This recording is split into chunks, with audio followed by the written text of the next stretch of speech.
Good evening, you're all very welcome to the Aviva fan studio. I'm joined by Phil Babb tonight, and Phil, obviously Martin, he's named the first 11. We all seen who it is. Couple of debutants. What do you make of the team? Well, clearly after the exertions of the other night against the Welsh, we expected a few changes. The likes of Cyrus Christie has got his opportunity. Unfortunately, we know what happened to Seamus. I won't harp on about that. Johnny Egan comes in from Brentford, so it'd be good to see him.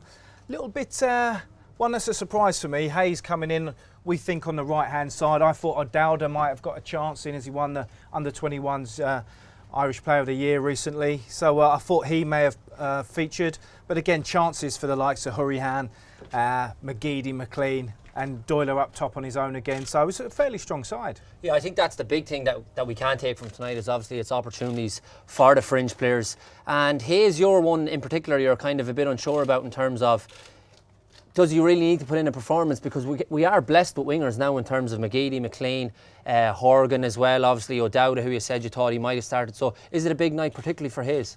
I think so. You know, he's only got 2 caps so far. I think this is an opportunity for the manager to really have a look at him, and he's got to shine, because I think if it came down to a 22-man squad, would Hayes make it? I just don't think he would. Yeah, and in terms of obviously the brilliant run that we're on, coming off the back of the Euros, the campaign is going great.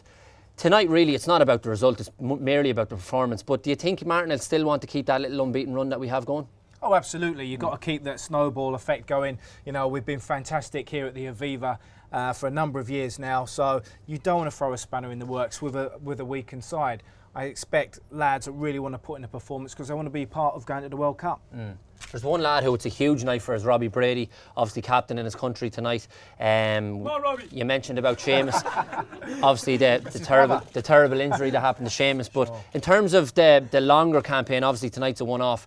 Who do you see as captain and filling in that void for Seamus Coleman, if anyone can fill in, really? Well, you could argue that it'd be Robbie. You know, I mean, he's a fantastic player again, won Irish Player of the Year. He's doing fantastically well at Burnley now.